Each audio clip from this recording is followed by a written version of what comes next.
Di awal ada Top Itipat mendatangi bank. Dia mau minjam uang sebesar 10 juta baht atau sekitar 4,7 miliar rupiah untuk membuka bisnisnya. Teller bank lalu menyuruhnya memberikan alasan kenapa dia harus dipinjami uang sebesar itu. Top lalu cerita, saat masih SMA dia sedang belajar, bukannya mendengarkan guru malah main game online. Top punya item yang langka, terus ada orang yang mau beli seharga 12.000 baht. Langsung transfer ke rekeningnya. Dia pulang minjam buku rekening pamannya dan duit pun cair. Semenjak itu Top terus menjual item game sampai duitnya banyak. Lalu untuk beli mobil menaikinya ke sekolah dan mengajak pacarnya jalan-jalan. Pulang ke rumah, orang tua Top memarahinya, dapat uang dari mana, dituduh ikut taruhan bola. Top menjelaskan semua itu dari hasil ngegame, orang tuanya nggak percaya, dan ibunya meminta Top belajar saja, nggak usah aneh-aneh. Tapi Top bodo amat terus main game sampai lulus sekolah. Dia melihat hasil tes masuk universitas negeri, tapi nggak lolos. Tanpa ada rasa sedih atau kecewa, langsung lanjut main game lagi.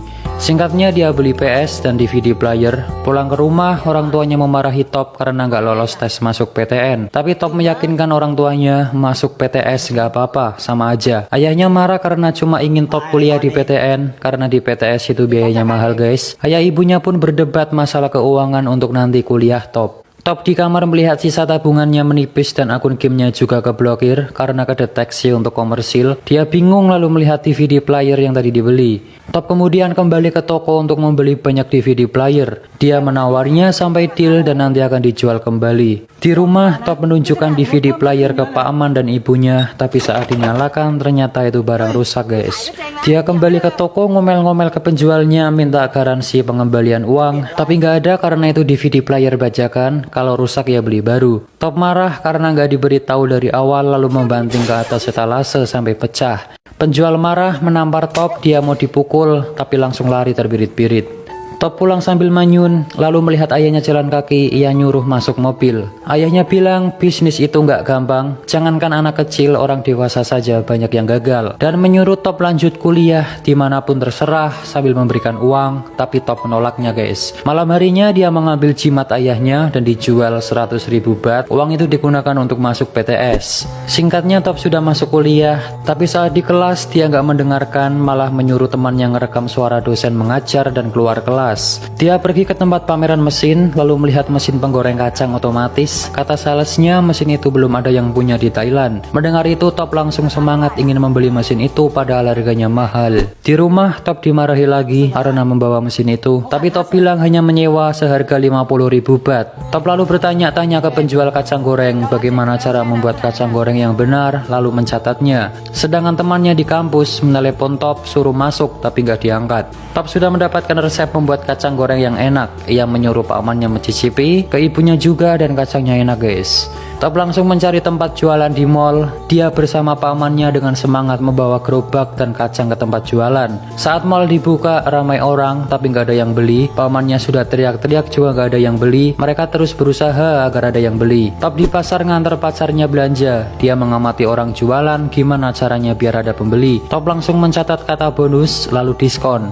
Saat ngobrol dengan pacarnya, Pak Man Top menelepon bilang dagangannya nggak laku. Sudah melakukan apapun tapi tetap nggak ada yang beli. Saat menunggu pacarnya di depan toilet, Top melihat orang minta sumbangan dan di situ banyak yang memberi. Dia langsung berpikir, ternyata tempat juga berpengaruh agar ramai yang datang. Top langsung meminta pindah tempat karena sebelumnya banyak saingan. Dia pun boleh pindah di pintu masuk mall. Saat di kelas sedang ujian, dia kebingungan mengerjakan soal. Lalu teleponnya berbunyi, Top langsung mengambil HP-nya dan minta izin ke pengawas untuk mengangkat. Tapi nggak boleh, nanti bisa dianggap berbuat curang, lebih baik dimatikan. Tanpa pikir panjang, dia langsung keluar kelas memilih mengangkat teleponnya daripada ikut ujian. Ternyata pamannya yang nelpon bilang dagangannya laris. Top langsung membawa kacang lagi. Benar saja, ramai pembeli sampai kekurangan kacang. Top lalu bilang ke pamannya akan buka cabang lagi.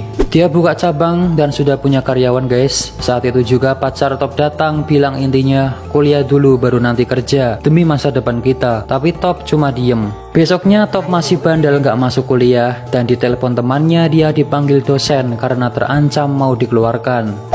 Tapi Top gak ngurus, dia tetap jualan. Di tempat jualan, Top dimarahi pemilik mall karena asap dagangannya itu mengotori plafon. Dia diancam akan dibatalkan kontraknya. Tapi Top berjanji akan mengecat ulang plafon, lalu dia diberikan syarat besok harus selesai. Kalau enggak, kontrak batal. Top langsung ngecat ulang plafon dibantu pamannya, tapi pengunjung merasa terganggu. Dia kembali dimarahi dan disuruh malam saja ngecatnya.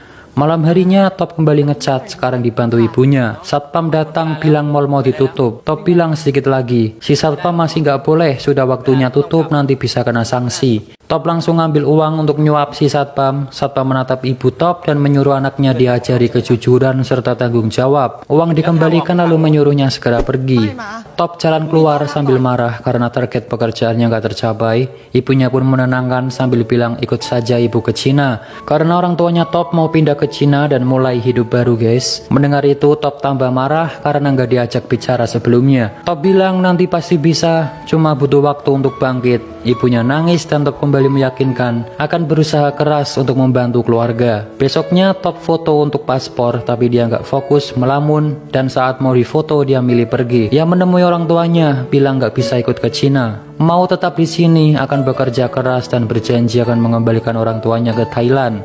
Dia pamitan sama ibunya dan ayah Top berkata, kita harus mengawali semuanya, jaga diri baik-baik, ayah sayang kamu, lalu pergi. Top langsung semangat bergegas kembali ke mall untuk mengecat plafon. Tapi Top dihadapkan kabar buruk lagi guys, beberapa dagangannya dihentikan karena masalah yang sama. Di rumah, Top termenung pusing, di depan ada tetangga yang gosip, ia ke gerbang ternyata ada surat pemberitahuan penyitaan rumah. Surat diambil dan dibuang. Saat jalan Top bertemu pacarnya sambil marah mendorong Top sampai jatuh. Dia marah karena Top gak pernah menghubunginya lagi. Top langsung meluk pacarnya.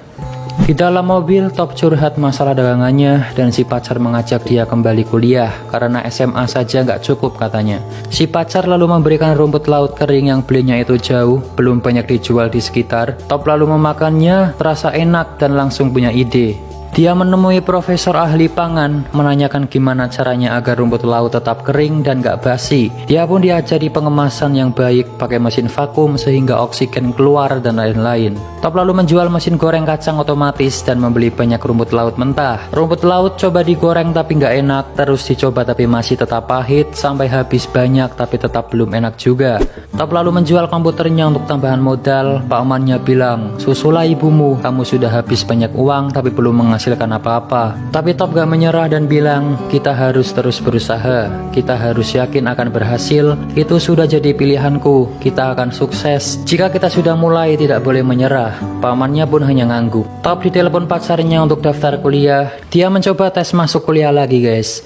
Malam harinya Top pulang, hujan besar, membawa masuk rumput laut mentah. Saat di dalam merasa ada yang aneh. Top memanggil pamannya tapi gak ada jawaban. Dia pergi ke belakang dan ternyata pamannya sudah tergeletak bersimbah darah. Top langsung membawa pamannya pergi dan rumput lautnya kehujanan guys. Di rumah sakit Top bersedih karena satu-satunya orang yang selalu membantunya nggak sadarkan diri. Siangnya Top kembali menggoreng rumput laut tapi masih nggak enak. Terus dicoba masih saja nggak enak sampai di kardus habis. Dia lalu melihat rumput laut yang semalam kehujanan, mencoba menggorengnya dan dicicipi. Rupanya kali ini rasanya enak nggak pahit. Penyebabnya adalah ada embun di dalam bungkus karena semalam kehujanan guys. Pamannya sudah baikan. Top lalu menyuruh mencoba rumput laut hasil gorengannya. Dan ya, rumput laut jadi lebih enak dan gurih. Mereka kembali jualan di mall tapi sekarang ganti jualan rumput laut dan yang beli ramai. Melihat dagangannya ramai, Top menulis 1 juta baht per tahun dan bilang nggak sulit. Ibu Top menelepon menanyakan kabarnya. Lalu ayahnya juga ingin mengajak Top nyusul ke Cina. Dia sudah disiapkan universitas di sana. Top lalu tanya berapa hutang ayahnya dan ternyata jumlahnya 40 juta baht atau sekitar 12 miliar rupiah. Top mendengar itu pun shock. Kembali ke rumah, ternyata di gerbang sudah terpasang tulisan rumah ini dalam proses penyitaan bank. Top lemas, nggak percaya kejadian yang menimpa keluarganya. Sambil sedih, dia membersihkan foto keluarga, lalu melihat ada wadah obat di balik foto orang tuanya. Ternyata itu obat tidur, dia pun tambah sedih. Top lalu memutar kembali suara dosennya waktu itu direkam. Isinya itu tentang motivasi. Jika kau berpikir kaya, maka kau akan kaya. Jika kau berpikir sukses, maka kau akan sukses, gitu intinya. Diulang-ulang terus. Sambil dengerin itu, Top ke 7-Eleven beli camilan. Saat jalan keluar, dia melihat ada 2 7-Eleven, langsung punya ide masuk ke dalam, minta nomor telepon kantor pusat. Di rumah dengan semangat, Top langsung menanyakan gimana caranya menjual produk di 7-Eleven. Top langsung ke kantor 7-Eleven, dia menunggu giliran dipanggil. Di sebelahnya ada orang yang juga akan memperkenalkan produk. Top melihatnya dan kembali punya ide. Di toilet dia langsung latihan seperti orang tadi. Top kembali menunggu sampai orang tadi sudah selesai, dan ternyata direktur ada rapat. Dia kembali disuruh menunggu lagi. Top menunggu sampai sore, direktur pun datang. Dia diberikan kartu nama dan disuruh meninggalkan produk. Nanti akan dicek karena direktur masih ada rapat. Tapi Top minta 10 menit saja untuk menjelaskan produknya. Produk diberikan ternyata belum layak dijual guys, karena kemasannya kebesaran dan kurang menarik, harganya juga kemahalan. Produknya ditolak. Top kembali ke rumah sambil lesu, ada pacarnya menunggu. Dia marah karena waktu itu Top cuma daftar kuliah tapi aslinya nggak masuk. Pacarnya pun menasihatinya harus kuliah, itu kok keinginan orang tua. Jadi pacarnya ini sangat ingin Top kuliah, kalau nggak kuliah nggak akan sukses gitu intinya guys. Si pacar juga bilang jika butuh uang dia bisa minta orang tuanya untuk bantu. Karena Top ini orangnya nggak suka minta-minta, dia pun marah lalu masuk, kunci gerbang dan meninggalkan pacarnya. Dia pun nangis. Malam harinya Top lusuh lemas, tidur di samping pamannya sambil nangis dan curhat. Dirinya begitu brengsek, pacarnya sungguh mencintai dan mengkhawatirkannya, tapi Top malah membuat kecewa. Pamannya pun menenangkannya. Esok harinya dia masih nggak menyerah, langsung pergi ke tempat cetak kemasan, menyuruh membuatkan desain yang bagus untuk produknya. Dia minta nama produk diganti yang bagus, tapi kata si pria, nama produknya sudah bagus, Tao Kai Noi, artinya pengusaha muda. Singkat cerita, produknya sudah jadi sesuai omongan direktur dan kembali ke kantor 7-Eleven. Tapi ternyata direktur jadwalnya sangat padat. Top nggak apa-apa, dia akan menunggu. Dari siang sampai setengah 4, sampai ketiduran, sampai sore pun direktur nggak keluar, padahal mondar-mandir guys. Top merasa nggak ditanggepin, akhirnya pergi. Di lift, dia memberikan produknya ke satpam dan pergi. Top pergi, si direkturnya keluar nyari Top. Dia bersedih merasa gagal dengan tujuannya dan menelepon ibunya bilang akan menyusul ke Cina. Di lift ada karyawan melihat produk Top, dia tertarik dan mengambilnya, memberikan ke resepsionis, memakannya dengan lahap, dan memberikan ke koleganya karena rumput laut itu sangat enak guys. Ibunya Top bilang, ibu akan selalu mendukung Top, jangan menyerah, kamu akan memiliki masa depan yang indah. Si direktur masuk ke lift dan lihat produk Top sisa 1, dia sepertinya tertarik.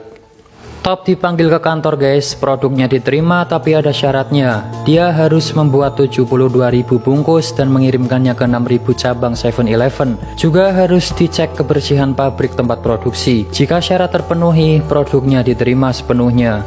Top pun setuju. Di rumah dia kebingungan gimana caranya bikin 72.000 bungkus dan di mana dia harus menunjukkan pabriknya, sedangkan dia nggak punya pabrik. Nah kembali ke awal tadi guys, ternyata dia ke bank mau pinjam uang 10 juta baht itu buat bikin pabrik dan rekrut karyawan. Teller bank melihat dokumen Top, ternyata umurnya masih 19 tahun. Top dipuji masih muda, sangat bersemangat, bagus. Tapi bank nggak bisa meminjamkan uang karena belum cukup umur. Dan keluarga Top juga punya hutang 40 juta baht, dia pun cuma diem. Di mobil Top sedih, lalu menyalakan musik dengan keras dan teriak kencang di dalam.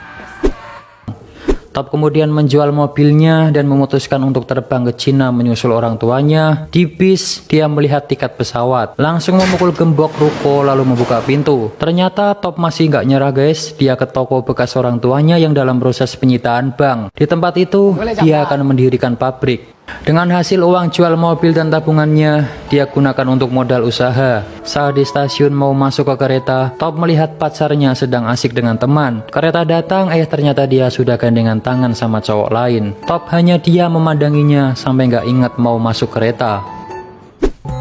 Kembali ke pabrik, Top sudah merekrut karyawan dan sedang menyiapkan pabrik untuk inspeksi. Pabriknya dinamai Tao Kai Noi. Direktur datang bersama orang yang ngecek kelayakan pabrik. Pabriknya dicek dan si Pak Man menyuruh Top nyokok saja agar disetujui. Tapi dia menolak karena nggak mau ibunya dikatain lagi nggak mengajarkan anaknya kejujuran. Pabrik dicek ke dalam dari lampu, penggorengan, pengemasan, dan lain-lain. Selesai mengecek, direktur mengatakan pabrik belum sesuai standar. Masih banyak kekurangan seperti lampu yang gak ada tutupnya, itu bisa ada debu jatuh ke makanan. Wastafel harusnya pakai keran di kaki, lalu saluran air belum benar.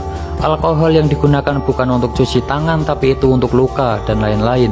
Top pun berjanji akan memperbaiki semuanya. Direktur pun akan merundingkan dan memutuskan nanti hasilnya dikirim lewat fax email. Saat mau pergi, pamannya menyuruh disuap saja biar keterima. Top mau memberikan amplop itu tapi langsung pura-pura memberi salam. Singkatnya semua sudah diperbaiki, dari pekerja, rumput laut, lampu, wastafel, pengemasan, dan lain-lain.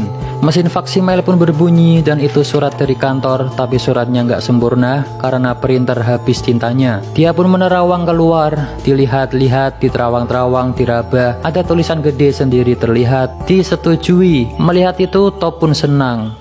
Target 72.000 bungkus sudah terpenuhi, semua orang bergegas memasukkan ke truk untuk dikirim ke distributor.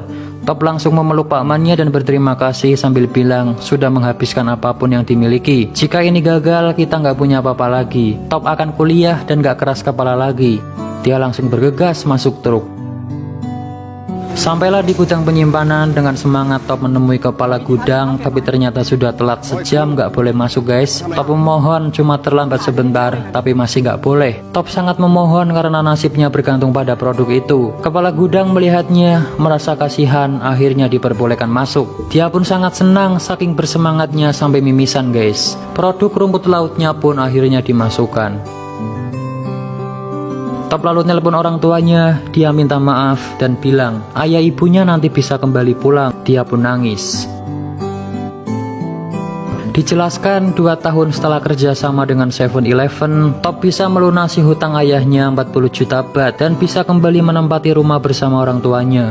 Setelah 2 tahun, Top kembali ke bank mengajukan suntikan modal. Dia pun menunjukkan rencananya membangun pabrik yang besar. Dijelaskan saat ini tahun 2010, Top memiliki 2.500 karyawan, mengirim produknya ke 6.000 cabang 7-Eleven, mengekspor camilan rumput lautnya ke 27 negara di dunia. Top juga sudah memiliki perkebunan rumput laut di Korea Selatan. Pendapatan Top tahun 2010 sebesar 1.500 juta baht atau 450 miliar rupiah.